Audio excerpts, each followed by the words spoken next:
Hey everyone! If you're a subscriber, welcome back. If you're new here, I'm glad you found me. Quick thank you first. If you've subscribed, shared, or left a comment, know that I see it and it genuinely matters for a channel this size. So, again, thank you.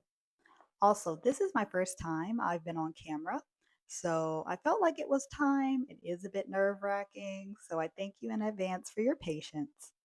Our topic for this month is spiritual warfare. I'm still putting out regular content in Acts, but this is a topic that needed more room than a 30-second short could give. Now, if you grew up in the church, you've heard that phrase 100 times or more. But if you're newer to the faith, here's what it means. Spiritual warfare is the belief that there's a real, unseen fight happening around your faith. Not physical, but real all the same.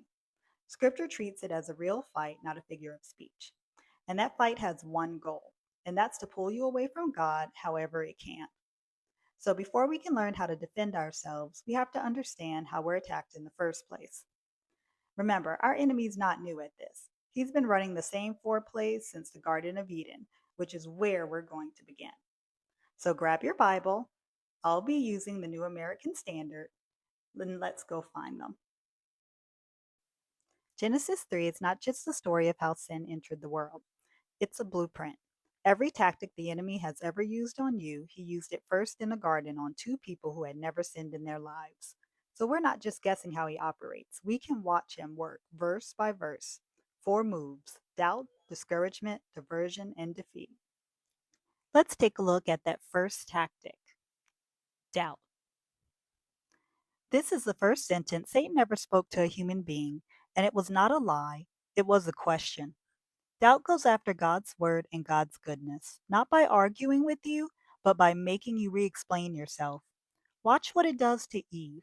By verse 3, she's already answering him, and something has shifted. Hold on to that thought. We'll come back to exactly what changed. It works the same on us. Doubt usually doesn't attack by saying the Bible is false. It attacks by making you unsure what it actually says, pulling you from the text itself towards what someone assumed or added or heard secondhand. That's different from wrestling with a genuinely hard passage. Every honest believer does that, and it's not doubt winning. Look at what Eve actually says back to the serpent: "You shall not eat from it or touch it." God never said touch it. Somewhere between hearing the command and repeating it, something got added. Scripture doesn't tell us that's what caused her to eat. But by the time the test came, she wasn't quoting God anymore. She was quoting her memory of God. And that's a little scary to sit with. She didn't rewrite the command into something unrecognizable. She only added two words. That is usually how it happens to us, too. Not some dramatic rejection of what God said, just a slow drift. A word softened here, added there, until the version living in our head isn't quite the version he actually gave. That's the real case for reading your Bible daily. Not for points, not to check off a box, but because memory drifts quietly. Let's move on to our next move that we see: discouragement. Discouragement takes your eyes off God and puts them on your problem. It's not named in the verse here, but you can feel it. Eve is standing in the perfect garden with access to every tree but one, but that one restriction becomes the only thing she can see in that moment. That's the whole method. It doesn't need you to have many problems. It only needs you to stare at one long enough that it blocks out your ability to remember everything that God has already given you. The next move is diversion. Let's take a look at verse 6. When the woman saw that the tree was good for food, and that it was a delight to the eyes, and that the tree was desirable to make one wise, she took from its fruit and ate. Diversion makes the wrong thing look better than the right thing. Look at how many angles that verse hits. Good for food, delightful to look at, desirable for what it promised. Nothing about that tree announced itself as dangerous. It looked like the best option in the garden.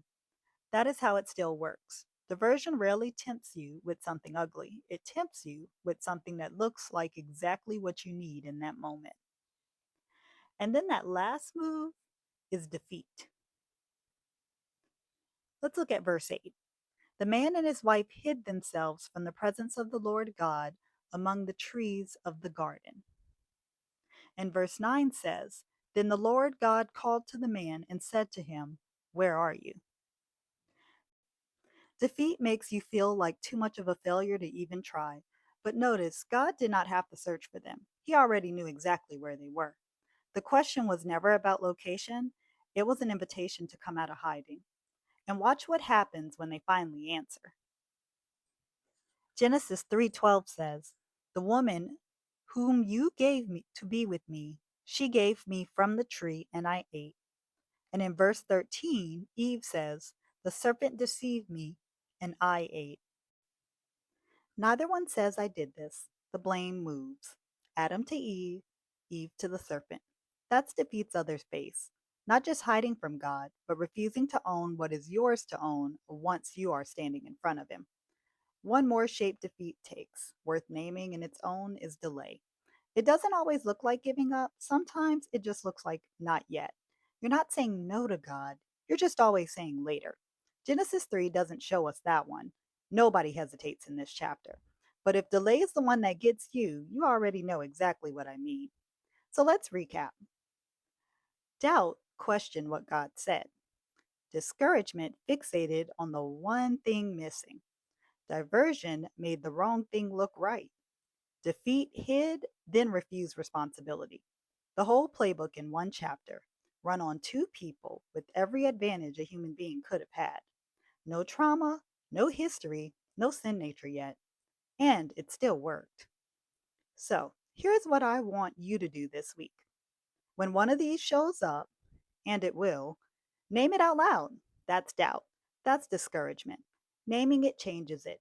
It stops it from being a mood you're stuck inside and becomes a tactic you can see. And if the one that gets you is delayed, the almost yes, the I'll get to it eventually, name that one too. It's just defeat wearing a softer name. And naming it is not the finish line.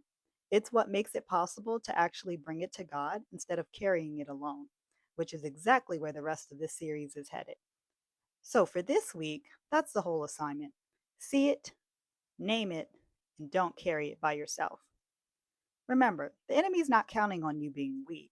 He's counting on you not noticing. So that's it for today. If this helped you see something new, drop a comment and tell me which one of the four you catch yourself falling for the most. I really do read every single one. And if you know somebody in a season where they need this, send it their way. Before you go, let's pray. Father, we thank you that we're not left guessing how the enemy works. Give us eyes to catch doubt, discouragement, diversion, and defeat the second they show up in our lives, and the courage to bring it all to you instead of hiding the way Adam and Eve did. We don't have to be perfect to come to you. We just have to come. In Jesus' name, amen. I'll see you guys next time.